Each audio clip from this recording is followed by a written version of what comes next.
Gordailu batean aurrezten duzunean, zure dirua pixkanaka hazten da. Funts batean inbertitzen duzunean berriz, errentagarritasuna lor dezakezu, naiz eta hori hainbat gauzaren mende egon. Eta badago aldi berean aurreztu eta inbertitzea, orain bai. Hautatu dena, funts baten aukerak eta gordailu baten ordainsaria. 50-50, funtsa gehi gordailua. Aukeratu dena, informazio gehiago laboralkutxa.comen.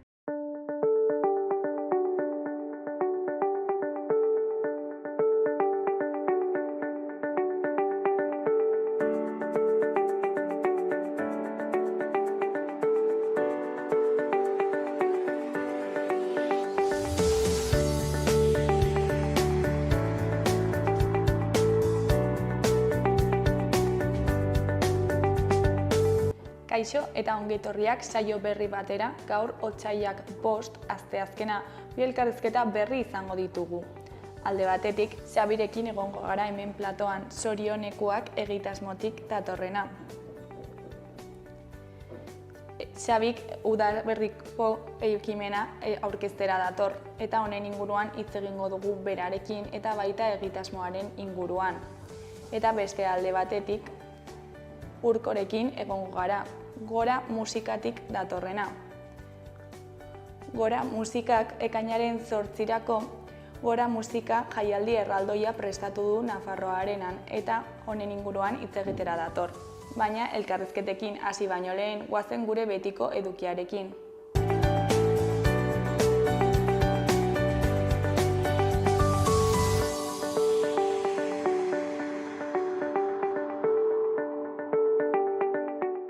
Goazen orain gaurko efemerideekin. Gaurko egun batean, 1587ko otsailaren 5ean, Martin Loinazkoa misiolaria hil zuten Nagasakin, gurutziltzatuta. Franziskotar ordenakoa Japoniarra joan zen misiolari 1586an, eta bertako hizkuntza ikasita evangelizatzen eta gaixoak artatzen aritu zen. Urte batzuk geroago, 1919ko otsailaren 5ean, Bartzelonako La Canadenca lantegian 8 orduko lanaldiaren aldeko greba hasi zuten. CNT sindikatuak deituta greba 44 egunez luzatu zen, eta egun gutxian Kataluniako industriaren 70%era zabaldu zen. Greba honi esker, Espainiako estatuan neurria onartu behar izan zuten munduan lehen aldiz. Egun berean baina 1971an, Gipuzkoarako erregimen frankistak ezarria zuen salbuespen egoera bertan behera geratu zen. Aurreko abenduaren 3an hasi zen salbuespen egoera berriro ere Gipuzkoa Burgosko prozesua eta hurrengo egunean. 60ko hamarkadaz geroztik geroz eta gehiagotan ezarri zuen salbuespen egoera Espainiako estatuak, 100 atxiloketa burutuz eta jendea torturatuz. Eta bukatzeko 1982ko otsailaren 5ean, Irlanda iparraldean, Ulsterren defentsarako elkartea talde paramilitar loyalistak 5 zibil errepublikar hil zituen Belfasten. Erasoa Ulsterreko askatasunaren borrokalariak izena erabiliz aldarrikatu zuten, orduan legezkoa zen uda erakundea legez kanpo geratzea ekiditeko. Udak lotura zuzena zuen britainiar indar armatuarekin.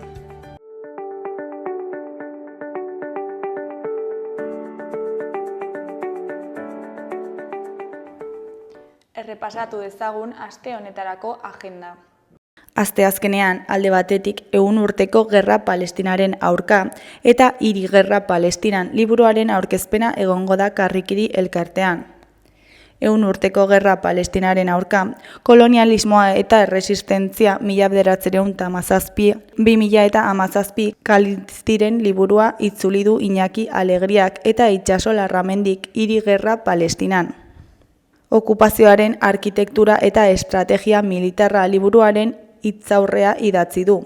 Bi liburuen aurkezpena egingo dute Karrikirin arratsaldeko 7etan. Beste alde batetik Menditur Mendi Zinema jaialdia egongo da 5:00 Golen Baionan. Ostegunean, bertsoaroaren baitan lehenengo bertso jaialdia egongo da Nafarroako Antzerki Eskolan. Bertso aroko lehen bertso jaialdian parte hartuko dute Aixa Intxausti, Ane Labaka, Ekain Alegre, Joanes Ilarregi, Josu Sanjurjo eta Maialen Lujanbiok. Ander Aramburu izango da gai jartzailea. Arratsaldeko 7:00 Nafarroko Antzerki Eskolan izango da saioa. Sarrera librea da lekuak bete arte. Beste alde batetik, Mendi zinema jaialdia egongo da 5:30 Golen Baionan. Otsailaren 6an Haize Lerroak euskarazko lana pantailaratuko dute. Ostiralean, Ziri on Zaldikon izeneko bakarrizketa egongo da Zaldiko Maldikon. Zaldiko Maldikok humorizko saioa antolatu du elkarlanean Asierka eta Beñat Iturberekin. Arratsaldeko 7:30 hasiko da.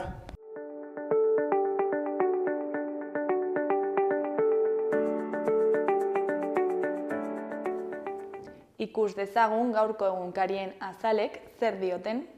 Diario de Noticiasen titular nagusiak, minbiziak 75 urtetik beherakoen heriotzen ia erdia eragiten du Nafarroan. Azken hamarkadan handitu eginda tabakismoaren lotutako tumoreek eragindako emakumeen heriotza tasa. Ikerketa zientifikoen arabera, kasuen 40% prebenitu litezke. AECCren 9 beka ikerketa proiektuetarako. Nieves Basterra biriketako minbizia duen gaixoak nabarmendu duenez, 2. mailako ondorioak ez dira hain ezinduak. Argazki nagusian, Txantreako auzoa dugu. Titularrean, Txantreak 75 urte bete ditu. Egitarau zabala izango du irailera arte. 1950ko martxoaren 19 markatuta dago Txantre auzoan. Auzokideek eta taldeek ekitaldi sorta luzea prestatu dute goitik behera ospatzeko. Batean, aste batzuetan hasiera emango zaio eta martxoaren 29an 50ko hamarkadako giroa birsortuko da. Hori koloreko berrietan, alde batetik itxu-itxuan prestatutako menua. Beste alde batetik, Osasunak jada 1986an kanporatu zuen Erreala Anoetan. Jarraian, CrossFit txapelketarekin hitzordua Navarrarenan. Eskuineko berrietan, goikoan, Fuertes taldeak 312 milioi eskaintze ditu Ubesa Nafarraren alde. Behekoan, Nafarroak abantaila fiskalak dituzten startupak sortzearen alde egin du.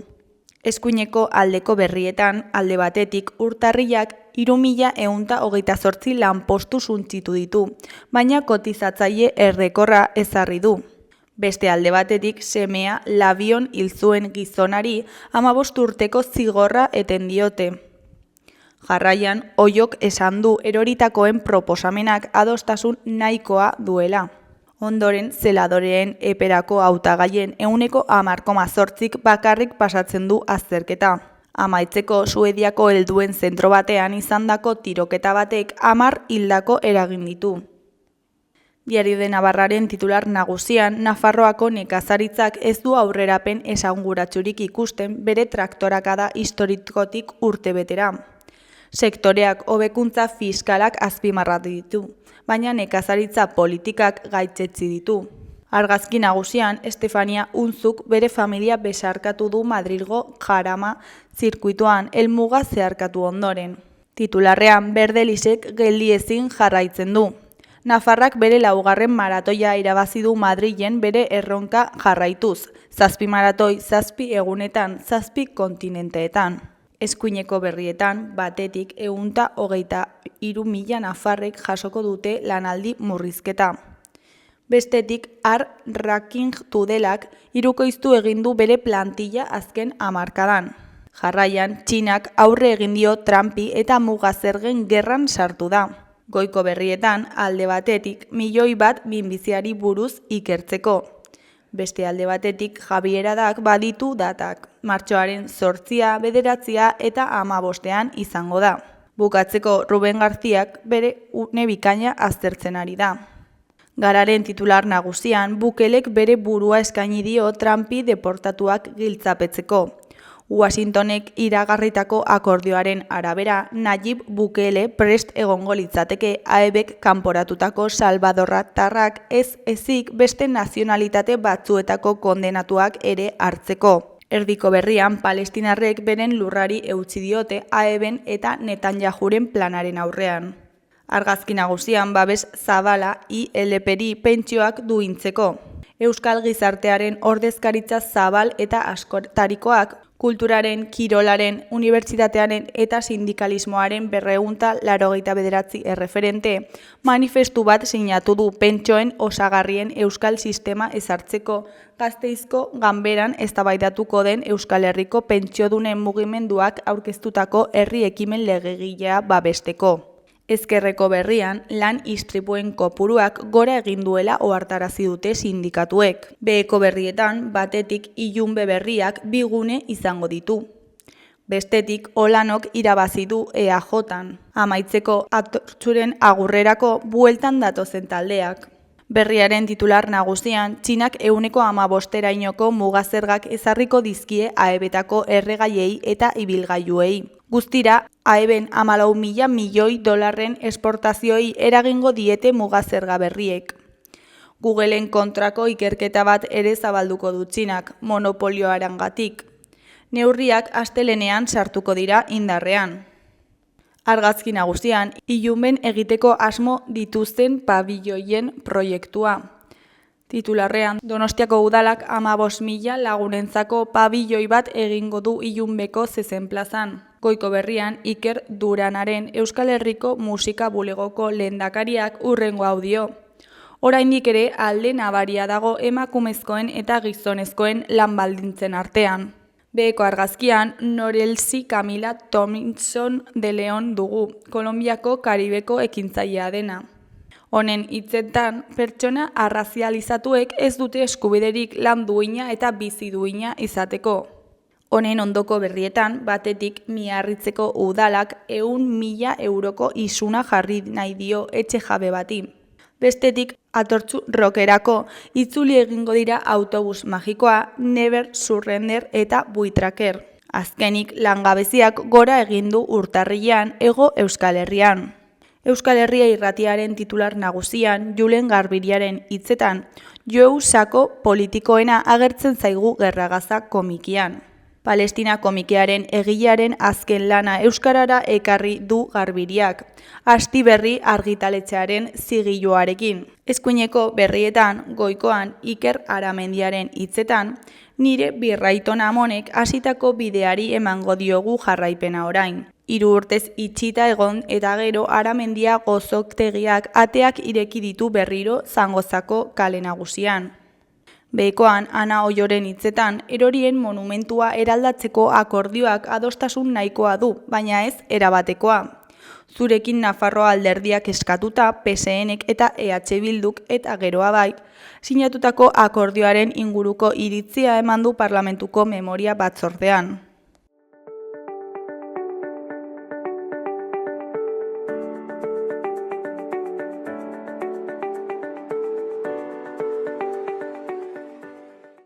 Kaixo, lehen aipatu dugun bezala, orain Xabirekin gaude, zorionekoak egitasmotik datorrena. Kaixo, zer moduz? Kaixo.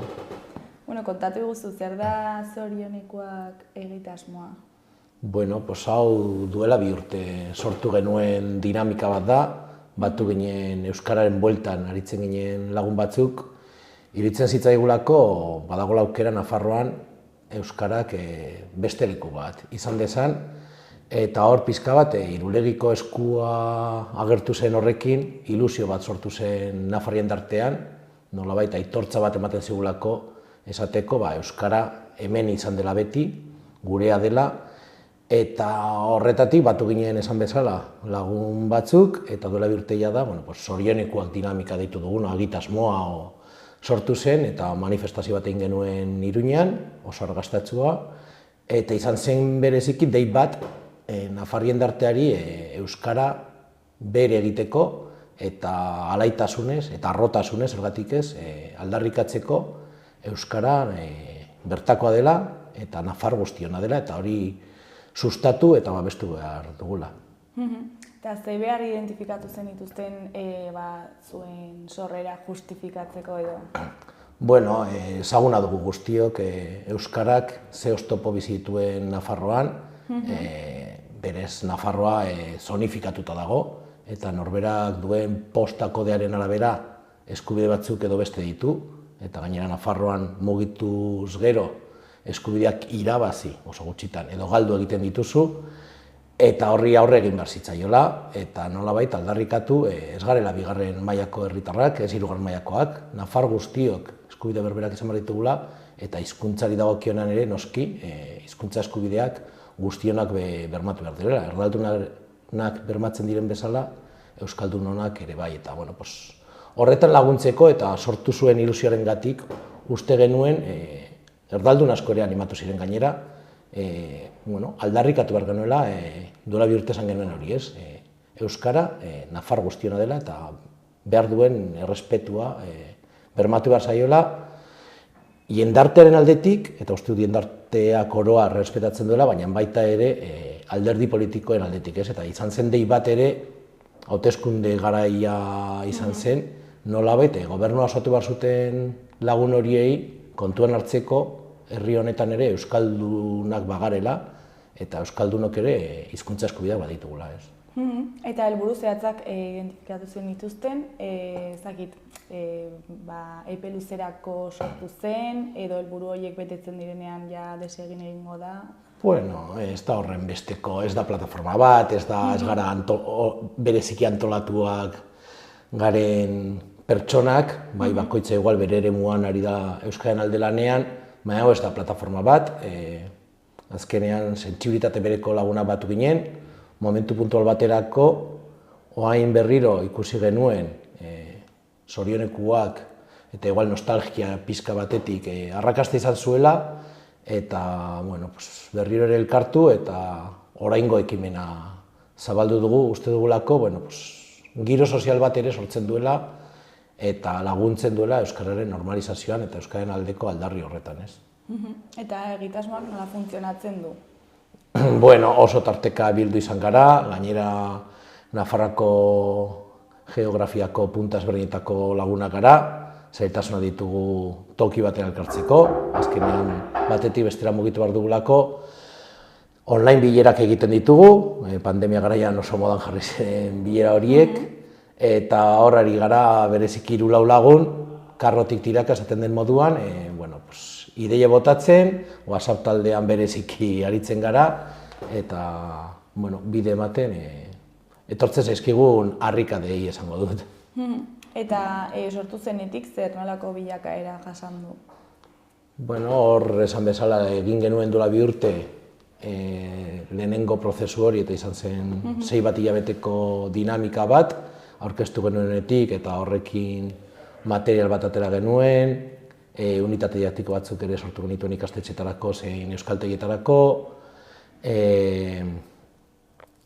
materiala atera genuen, kanta egin genuen ere, zorionekoak kanta ere sortu genuen, manifestazio bere egin genuen, eta horren ostean uda etorri zen, geldialdi luzea izan genuen, bestelako ekimenak egon dira euskararen aldekoak, eta orain berriro, pote batzuk hartzen egia esan, beste lagun pare bat eta 3 hasi ginen zorionekoak berriro zerbait egingo bagenu, eta hortik etorri da kontu hau berriro. Aurretik ezagutzen zineten? Bai, gure artean azkenean euskaren bueltan ari gara, ni aekan aritzen naiz, beste kideren bat euskara zen, beste bat herrigoran, holako giro batean murgilduta gauden laguna gara, eta elkarri komentatuz sortu zen ideia hau aurrera ateratzea. Eta urte hauetan jendea batu zaizue? Zaila da, bakoitza badagolako berean buru belarri, eta hau azkenean beste lan bat da, beste lan gehigarri bat egunerokoan ari garen horri gehituta, eta gehitu baino igual deskolgatu izan zaigu jendea, lan karga ere suposatzen duelako, baina berez ez dugu dinamika iraunkor bat, eta momentu puntualei begira funtzionatu izan dugu. Eta lehen aipatu duzu materiala sortu duzuela, ezta? Ze material mota da? Bai, aurrekoan kamisetak, sudaderak, ur botila eta estutze eta poltsa bat atera genuen, oraingoan ere kamiseta berrituak atera ditugu, bai helduendako, bai aurrendako, logo edo aldarri berriarekin, lelo berriarekin, euskara etorkizunerako zubi horrekin, eta itxura ere badauka hola pizkat zubiarena, eta ez horizontalean, eta lasterengo da eskatzeko aukera. Azkenean dinamika ere finantzatu behar dugulako, gauza ezberdinak egin nahi baitugu. Eta non egongo dira salgai? Hori webgune batean jarri dugu, serigrafia.eus webgunean, eta Osorionekoa jarrita hor egongo dira kamisetak. Eta euskararen egoerari dagokionez, hemen Nafarroan nola ikusten duzu? Bueno, aldaketak eman direla esan dezakegu, lehen aipatu moduan oraindik ere euskarak zonifikatuta jarraitzen du, eskubide ezberdinak ditugu bizitokiaren abera, D ereduak gora egin du eta bai egia da, geroz eta gazte gehiagok euskara ezagutzeko aukera dutela, baina oraindik ere esaterako G ereduan, eta G eredua soilik erdaraz aritzen den eredua da, belaunaldi berrien 75% dago matrikulatuta. Horrek esan nahi du, 25%ak soilik daukala harremana euskararekin. Eta asko dira euskararekin harremanik ez dutenak, eta etorkizun hurbilean euskara ezagutuko ez dutenak. Alde horretatik kezkagarria ere bada. Ezagutza eta erabilera tasak ez doaz batera, hori inkesta soziolinguistikoek adierazten digute, eta horretan ere urratsak eman beharko dira. Euskaraldia dugu ere maiatzean, Zorionekoak ekimenaren ondorengoan, aste berean esan dezakegu, eta hor ere, aukera emango digu euskaldunei ahalduntzeko eta benetan kalean ateratzeko eta euskara gehiago erabiltzeko, ez.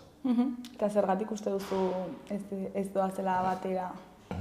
Bueno, ez dago erabilera erosorako espaziorik, hizkuntza politikak ez dira norabide egokian egiten, eta ezagutza gora egiten badu, gero kalera ateratzen garenean, eta kalea berdin dio herrietako kaleak zein arlo digitala bereziki erdaraz sortzen diren konteniduak daude, telebista besterik ez dago, telebista piztu eta oso aukera gutxi daukagu, ez bada, soala telebista, hamaika telebista edo ETV bat ikusteko aukera euskaraz, gainerako hedabide guztiak gazteraz ditugu, egunkarik egin berdin gertatzen zaigu, egunkari bakarra daukagu euskara soilik ekoizten duena, aldizkariak ere gehiago izaten dira, baina gutxiago ezagutzen edo eta erabiltzen dira, kalean egunerokoan zailtasun handiak ditugu, belaunaldi zaharrek esan dezakegu euskara ezagutzen ez dutelako, berrietan ere panorama hobetu bada ere, lehen aipatu bezala, 10 lagunetik 6, 7 ez dute harremanik euskararekin egun eskolan, orduan, ezagutzak eta erabilerak gora egitea, hizkuntza politikak aldatzen ez diren bitartean eta euskara lehentasunezkoa ez den bitartean zaila izango da. Eta eskubide falta horiek bakarrik Nafarroan ematen direla uste duzu? Ez, oro har Euskal Herrian egoera oso ezberdinak bizi ditugu, Nafarroan zonifikatuta gaude, euskara zonalde txiki batean baino ez da ofiziala, Ipar Euskal Herrian ez da ofiziala euskara eta ez du inolako estatusik inonez, eta Gipuzkoa, Bizkaia eta Araban ofiziala den arren ezagunak ditugu, oposaketetan gertatzen direnak, hainbat administrazio postuetan oraindik ere euskara ez da derrigorrezkoa eta arreta ez da euskaraz egiten, ezaguna dugu eta ez hori Gipuzkoa, Bizkaia eta Araban, Euskal Herri osoan, nahiz eta bereziki Euskal Autonomia Erkidegoan ematen den, jasaten ari garen oldarraldi judiziala, non epaileek gure eskubideak ere geroz eta gehiago sokoratzen dituzten, batzuen helegiteak tarteko, eta orduan, Euskalgintzaren Kontseiluak esan zuen moduan, larrialdi linguistiko baten aurrean gaude, eta larrialdi linguistikoari aurre egin behar diogu indarraldi batekin. Eta indarraldia bada, geroz eta euskara gehiago ezagutu eta geroz eta euskara gehiago erabiltzea. Eta euskararen aurka daudenen kopurua, gora egiten du, behera? Hor, harrapatzen oso zehazki inkesta soziolinguistikoetan esango nuke atera zela duela, alderaketa igual da duela 20 urterekin, baina tarteka ematen ari da axolagabe batzuk kontrara bueltatzen ari direla, Naiz eta guk uste dugun, zorionekoaken hori hausnartu izan dugulako ere, jarrera aldaketa egokira ere pasatzen ari dela. Eta Nafarroan bereziki urte batzuetako gorroto hori deusezten ari da. Herriberan bereziki eta herrigora zein agerraldiak egiten ari den sentsibilizazio eta beste giro bat sortzearen aldeko lan horrek bere fruitu onak ematen ari da, eta geroz eta aldeko jarrera handiagoak daude, eta ikustea besterik ez da, esaterako helduen euskalduntza alfabetatzean zenbat lagun ari diren Ager eremuan ditu den horretan, Lizarra, Gare, Zangoza, Tafalla eta Herriberan euskara ikasten, duela urte batzuk askoz gutxiago zirenean, edo zenbat herritan agerraldiari esker hizkuntza paisaia aldatzen ari den udalen aldetik eta agerraldiarekin elkarlanean, eta herrietako kale izendaegia bi hizkuntzatan jartzen ari den. Orduan, bada, nire ustez positiboan ematen ari den aldaketa bat. Eta eredua da euskeraz asignatura bat. Horrenek laguntzen duela uste duzu? Tarteko bide bat izan daiteke, baina benetan euskaldunduko duen eredu bat behar dugu. Askotan esan da, dereduak ez duela guztiz euskalduntzen, baina kontua ez da eredu batek edo bestek euskalduntzen duten ala ez, baizik eta hezkuntza komunitate osoaren implikazioa behar dela. Soilik eskolak ezin du, pertsona bat euskaldun du, eskolatik kanpo dagoen eremua guztiz erdarazkoa baldin bada. Eta orduan hor behar da, hezkuntza eta herri komunitate osoaren implikazioa benetan eskola barruan ikasten den hori, eskola barruan egiten den ahalegin hori, gero praktikan garatu ahal izateko. Aisialdian, umeak, futbolean, dantzan, edozein aisialdi ekintzetan izena ematen dutenean, bertan dagoen begiralea erdalduna baldin bada, eta ezin badute euskaraz jarraitu, azkenean erdaldundu egiten dira belaunaldi gazte berri horiek, eta euskara galdu edo bazter batean utzi eta ez erabili, ekartzen du horrek. Gero ere, euskararen aurka daudenak esaten dute hemengoa ez dela, eta nortasun falta hori aitzakitzat hartzen dutela, uste duzu? Izan daiteke, baina uste dut Irulegiko eskuak demostratu duela euskara bertakoa dela, euskara bertan duela milaka urte izan dela, eta bestela ere, eta presenteari begiratuta, hor daude toponimiari begiratuta, esaterako, hainbat eta hainbat izen euskaraz direna, egunerokoan erabiltzen ditugunak, esan dezagun Iruñan bertan, Iturrama, edo Herripagaina, edo Mendillorri, euskarazko jatorria duten izenak dira, horko herritarrak izango dira euskara gorroto edo bertakoa dena esaten ez dutenak, eta ez dira konturatzen beraiek euskarazko eremu batean bizi direla. Hala daukalako izendatua haien bizitokia.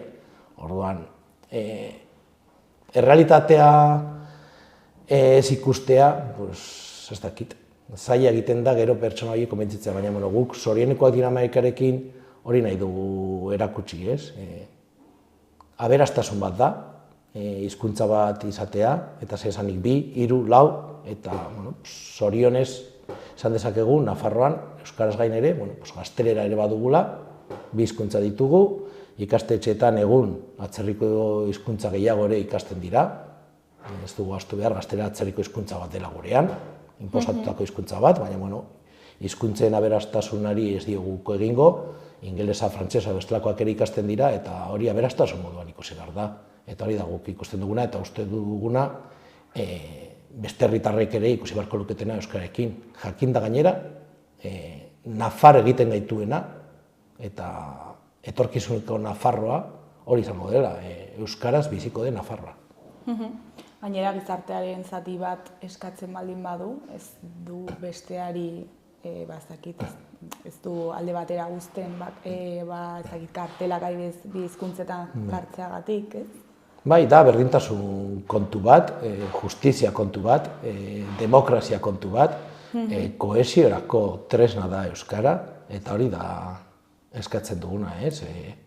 Bestea bazter utzi gabe, gu ez izatea baztertuak, eta gu behingoagatik euskaldunok ere besteek dituzten eskubide horberak izatea, ez? Eta ere, udaberriko ekimena aurkeztera etorri zara, ez da? Otsailaren batean aurkeztu zenutena. Eta, zertan datza ekimena? Bai, duela 2 urte Iruñeko kaleak hartu genituen, manifestazio erraldoia burutu genuen, eta iruditzen zitzaigun orain, beste urrats bat ematen genuela, beste dinamika bat mahai gaineratu, eta maiatzaren 10ean, aitzakia euskara etorkizunerako zubi dela, eta hori aldarrikatu nahi dugun horrekin, Nafarrien darteari dei egin diogu, maiatzaren 10 horretan, bere herriko zubietara joateko, zubiak hartzeko, eta bertan aldarrikatzera, ondola 2 urte bezala, Euskal Nafar guztiona dela eta zorionikoa garela. Euskara gurea dugulako. Eta zubi hori ze metafora edo azpi... Zubiak badira elkarlotzeko puntu bat eta beste, eta hori da lotu nahi duguna, ez? Batetik iraganeko Nafarroa etorkizuneko Nafarroarekin, eta iraganeko Nafarroa euskaraz zen eta etorkizuneko Nafarroa ere euskara izango da. Lotzeko euskaraz ez dakitenek eta euskaraz dakitenek, balioko beharko luke. Jarrerak aldatzeko, goazen batetik bestera pasatzera, eta utzi ditzagun gorrotoak albo batera, eta eman diezagun euskarari beste tratamendu bat, ez? Eta jende guztia gonbidatzen duzue? Bai, noski, uste dugu, Nafarrien darteak bere egin behar duela, euskara berea dela, hala demostratua dagolako, eta jendarteak uste dugu atera beharko lukela kalera behingoagatik eskatzeko ja gobernu honi euskarak beste tratamendu, beste leku, beste posizionamendu bat behar duela, eta badela garaia bai zonifikazioarekin amaitzeko, bai hizkuntza eskubideen urraketarekin amaitzeko, bai oldarraldi judizialarekin, zein ideologikoarekin amaitzeko, eta Nafar guztiak trataera bera izan dezagun, eta Nafar guztiak izan gaitezen lehen mailako herritarrak. Eta nola ikusten duzu egitasmoaren etorkizuna? Bate daki, lehen esan moduan, batzuetan pote baten bueltan sortzen diralako kontuak, beste batzuetan igual serioago jarriko gara, eta maiatzaren 10 eta gero, eta maiatzaren 10ko arrakastaren ondorengo ajearekin aztertuko dugu aurrerantzean beste zeo zer egin, edo ez, eta ikusteke. Baina zuen asmoa jarraitzea da? Bai, noski, uste dugulako jendeak zorionekua dela, horrela, argi eta garbi izango dugu. Irulegiko eskuak punts bat eman zigun euskaldunoi, benetan kalera atera izateko eta harrotasun hori adierazteko, eta balio dezake Nafarroan giro sozial bat sortzeko euskararen bueltan eta euskara erdigunean kokatzeko. Sabila bukatzeko, ez dakit jendeari zerbait esan nahi diozun, hemendik? Esan dakoa, zorionekoa izan dadila, utzi dezaiogun bakoitzari nahi duen hizkuntzan bizitzen, ez dezagun ondokoa baztertu bere hizkuntzarengatik, eta egin dezagun euskara gure, euskara Nafar guztiona delako. Zuri mila esker gurekin hitz egiteko tartetxo bat ateratzeagatik eta hain ondo azaltzeagatik, eta ea zorionekoak izaten jarraitzen garen. Bai, eskerrik asko.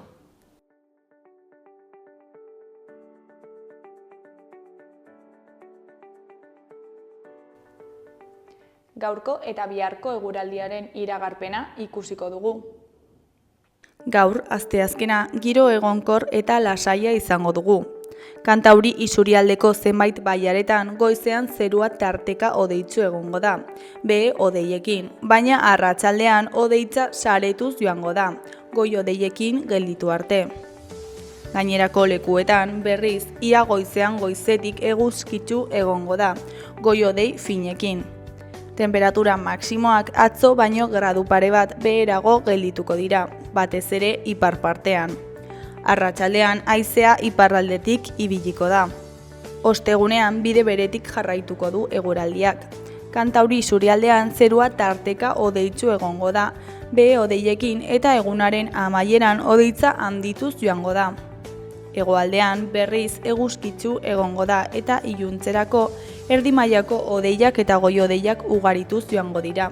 Temperaturan aldaketa handirik ez da espero. Araba eta Nafarroako zenbait lekuetan izotza egingo du.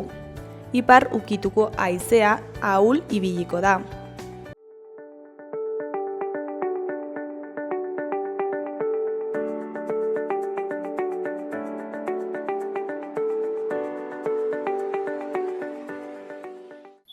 Kaixo, lehen aipatu dugun bezala, orain Urkorekin gaude, Gora Musika Jaialdi erraldoia aurkeztera datorrena. Kaixo, zer moduz? Kaixo, egunon, oso ongi. Kontatu guztu pixka bat, zer da jaialdi hau, zertan datza?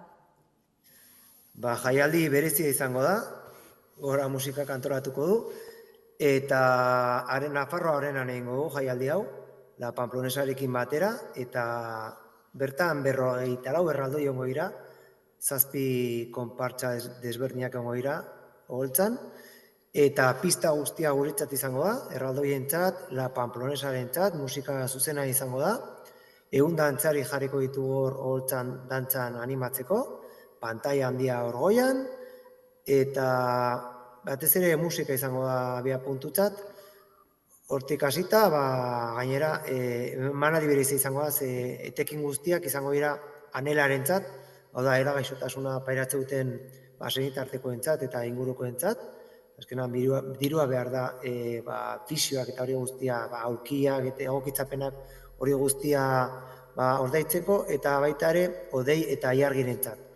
Odei eta ilargi dira gaixotasun arrada daukaten 2 euskaldun, Lizarraldeko 2 haur, 2 anai arreba, eta behar dute gaixotasun arraro honi oihartzun ematea eta dirua salbatu ahal izateko bizitza.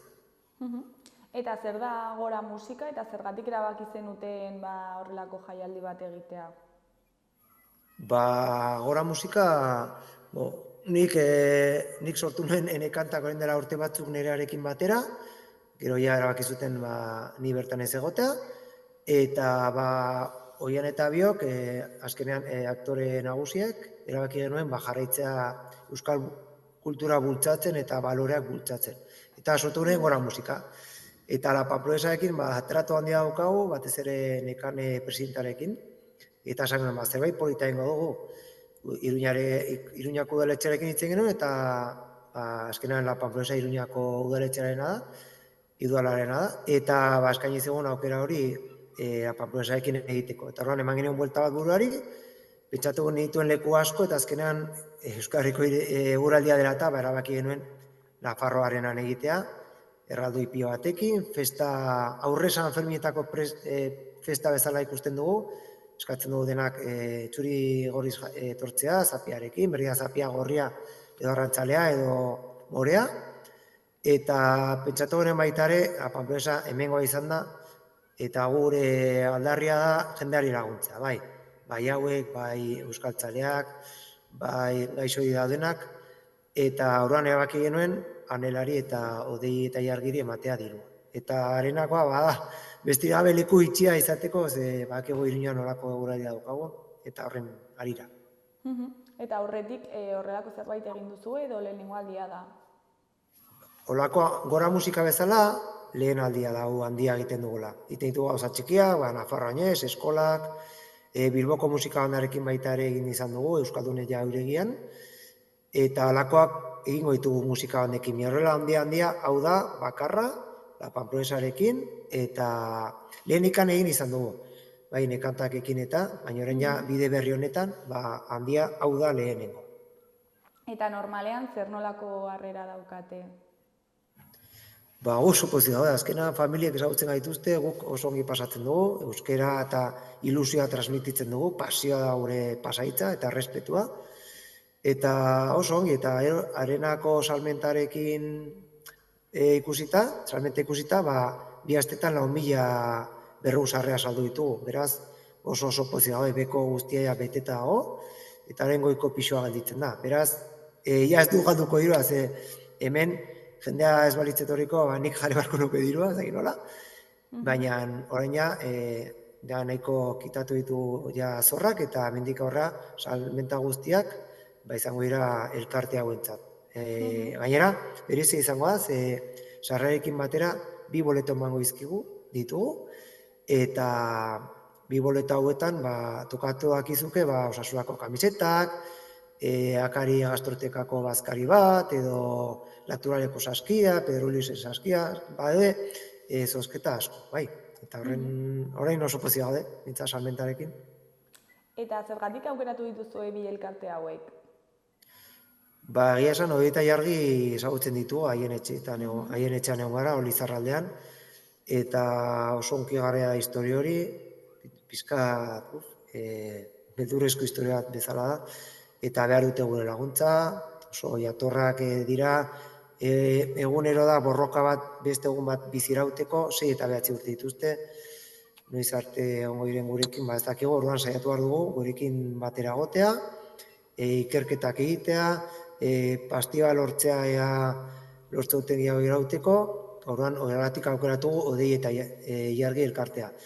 Estatu Espainolean bakarrik daude 4 horrela daudela, eta gero anelakoak inguruan ditugu lagun batzuk eta haien gurasoek, behintzat batzuek, daukate gaixotasun hau, eta azkenean hurbileko jendea aukeratu, beste asko aukeratu ditzakegu, baina azkenean hauek 2 aukeratu ditu, eta aurrerago espero dut jende gehiago lagundu ahal izatea. Eta Ode eta Jargi daukaten gaixotasun hori zein da? Ditzen da baten, azkenean, hau da, horrek eragiten dizuna da, hauek izkera oso ez daukate, izkerarik, gelditzen dira hola, Odek baskatzen du hemendikan, horran, joaten zaitu gutxitzen eta indarri gabe gelditzen, eta azkenean, gauza okertzen da. Osea, baina berez osasuntsu jaiotzen dira, ezta? Eta gero gerrera joaten dira.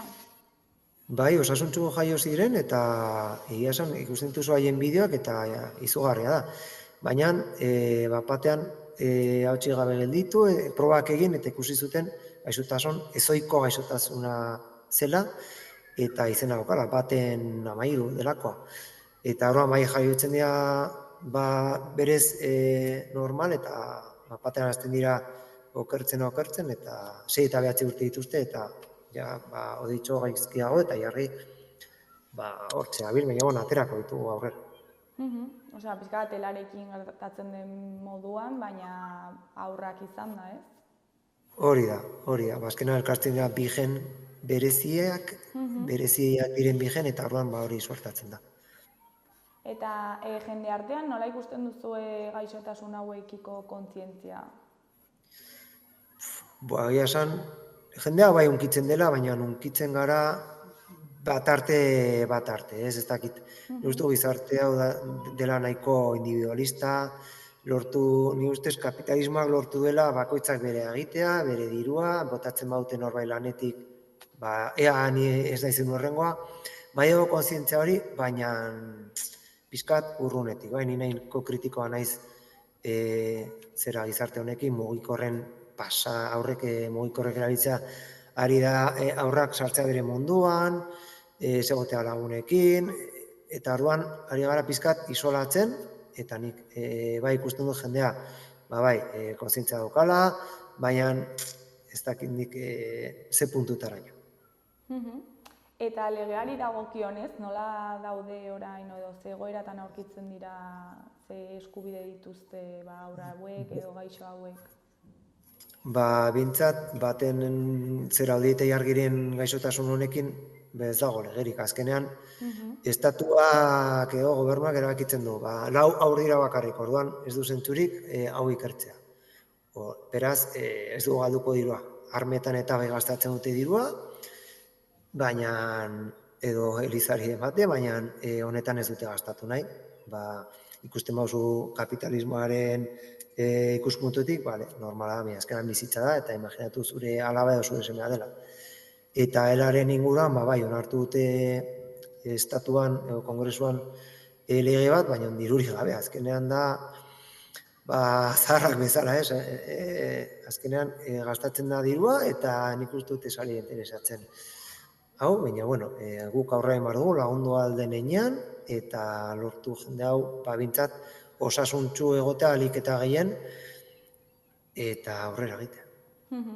Eta, bueno, elaren kontua lortu egin da, baina duela oso gutxi, eta gainera hori mugimendu handia eginez, ez? Bai, eta azkenan, pertsonaia famatuek eman diote hitza gaixotasun horriz. Bazara ospetsua mundu honetan, ez daki zerbait lortziri daukazun. Azkenan hor dago, unzue oso garrantzitsua izan dela, era gaixotasunaren inguruko ideiak eta zabaltzeko, eta horri esker nik uste dut, aurrera egin duela zabalkunde honek. Eta, bueno, jaialdira bizkat bueltatuta, azaldu ezakezu zer dagoen prestatua egun horretarako? Bai, festa handia, batez ere kantak izango dira. Gutxi hitz egin, azkenean familientzako ikuskizuna izango da, oso ongi pasatzeko, abesti pilo bat egongo dira, eta batzuk, sorpresa batzuk egongo dira, batzuk abestera etorriko dira, gurekin batera, batzuk abeslaria, beste batzuk ez, baina batez ere ongi pasatzeko eta musika azkar, eta ordu tara ordene batean, dena akitua egongo da. Eta momentuz miratu egongo dira, sorpresak aparte. Sorpresak eta gonbidatuak gauza bera dira. Azkenean, izango dira gure ezagunak, batzuk gehienak hemengoak izango dira, kanpoko batzuk saiatzen ari gara lotzen, baina, izango dira batez ere hemengo lagunak, abeslariak zein kirolariak. Eta noiz izango da, eta non? Emanaldi berezi hau izango da, ekainaren 8an, arratsaldeko 6:30 igandea da, Nafarroa Arena eremuan. Eta sarrerak jada salgai daude, noiz arte egongo dira salgai, eta non eskuratu daitezke? Nafarroa Arenak jarri zituen salmentan orain dela 2 aste. 2 aste horietan 4.200 saldu ditugu, eta egongo dira salgai bukatu arte. Aforoan 8.000 pertsonetako prestatuta dago, eta Navarra Arena webgunean saltzen dira sarrera horiek, 14 eurotan, uste dut kudeak eta gestio edo hori euro batikoa dela, ez da ingarestia, espero dut, batzuk aiz gaur entzut ACDC-ren zera 22 euro direla, kudeak eta gastu horiek. Eta horan 14 euro horiek, 14 euro horietan sartuko dira 2 boleto, eta hori tekinak izango dira 2 elkartea gontzat. Eta jaialdia prestatzeko laguntza jaso duzue? Izan da pasa bat. Egia esan ezagutu jende berri bat, Nafarroaren jarrizkegu gauza errazak jarrizkegu erabat, pasa bat. Eango jendea bultzatu da kontu honekin, azkenean gu irakasleak gara, hau montatzeko kristolana behar da, ez da bakarrik erraldoia, la Pamplonesa, partiturak antolatu, ensaiatu behar da, plan de viabilidad, foralak, ambulantziak, elektrizista bat, behar da, kartela egin, Adrian Aranzuzek egin dugu kartela, berako egin da urte batzuk irabazi zuen Sanfrinitako kartelaren saria, eta azkenan laguntza pilo bat izan ditugu. Eta eskerrak horri bestela zai izango zen, rural kutxa ere bai hor egon da laguntzeko pres, xaloa hor atope egon da prentxaurrekoan eta beti laguntzen eremu guztietan, eta oso eskertuta gaude egia esan. Eta noiz hasi zineten gutxi gora bera hau prestatzen? Ideia sortu zenetik, noiz praktikoki hasi zineten? Igual, iraia partean edo hasi ginen ja honi guztiari buelta bat ematen. Nahiko genuke egin Iruñako Aldezarrean bazezen plazan edo Ciudadela, baina azkenean Iruñako goraldiak batzuetan ekainan eman dizkigu ostika politak, azkenean hemen gaude. Dena polita nahi dugu berdea, baina gero ez dugu nahi euririk. Orduan, iraian jarabak egunen leku itxe izango zela, eta hainbeste jende sartzeko eremu bakarra azkenean Nafarroarena da. Eta zaila da leku hori hartzea, dena deitita zegoen, bakarrik 2 data zituen urte osoan, eta erabaki egunen ekainan sortzea izatea. Ja dena prest dago, ez? eta ja gutxi falta da, hilabete batzuk, eta bueno, zer familia osoarentzako izango da ikuskizuna edo ze publikori bideratuta? Bai, azkenean, ere kantak euskaraz izango dira, hori oso argi daukagu. Guk hemen egiten dugu lana euskara bultzatzeko da batez ere, oso gaizki ikusten dugulako eskoletan euskara, oso gaizki larria da egoera. Eta euskara azkenean familientzat izango da, haur zein guraso, azkenean musika zuzena eta panplonesa izan da, zoragarria izango da. Eta bai, familientzat bereziki zuzenduta izango da zera ikuskizuna. Lehen aipatu duzu txuri eta gorriz joatea animatzen duzuela jendea, horrela ezagik presan Fermin moduko batzuen moduan izateko, ez? Hori da, bai, azkenean hilabete bat baino gutxiago falta San Ferminetarako, panplonesa dago, erraldoiak daude, beraz horrek nik uste dut eragina daukala gure ideian, ez? Gutxi falta da, erraldoiak, orduan, uste genuen kolore polita emateko joan gintezkela San Ferminez edo txuriz jantzita. Eta, bueno, ja urko bukatzeko, zer da egun honetaz espero duzuena? Bueno, dena ongi ateratzea, estripurik ez izatea, eta jendeak ongi pasatzea batez ere, bai. Bakebola panplonesak oso ongi jotzen duela, ensaio asko ongi ditugu, abeslari batzuek, ezakit ongi abestuko duten, biometzat hori ongo dira, eta batez ere familiek ikustea bizi daudela, bi egun direla, esnatzen garen bakoitzan saiatu gara pozik egoten, nahiz eta gauza txarrak etorri, egin behar diogu aurre, eta agian horrek lagunduko dugu pertsona hobeak izaten, edo indartsuak izaten, bai. Ben ikaslei bita zeten diet, gaizki ateratzen basaizu azterketa, ez da pasatzen, bihar ateratzen da guzkia, berdin. Orduan, saiatu gaitezen izaten zoriontsu, azkar pasatzen da hau, gaude Palestinan, ez dago garrarik hemen, ongo dira egoera larriak badakit, batzu langabezia, BSH daukat hor buruan, orain, baina saiatu gara aurre egiten, posik egoten, eta bizko ditugu, osasuntxua gaude, gehienok, eta biziposa zabaldu nahi dugu, bai. Bueno, urko mila esker gurekin konektatzeagatik, eta ea zer moduz ateratzen den jaialdia, espero dugu primeran joatea. Aitzongi, eskerrik asko. Bueno, ondo segi, agur. Jo.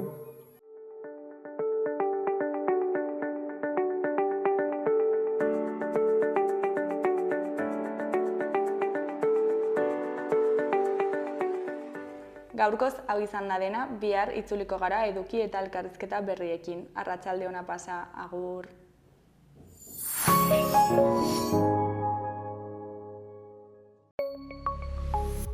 Gobierno de Navarra. Nafarroako gobernua. Gordailu batean aurrezten duzunean, zure dirua pixkanaka hazten da. Funts batean inbertitzen duzunean berriz, errentagarritasuna lortezakezu, naiz eta hori hainbat gauzaren mende egon. Eta badago aldi berean aurreztu eta inbertitzea, orain bai. Hautatu dena, funts baten aukerak eta gordailu baten ordainsaria.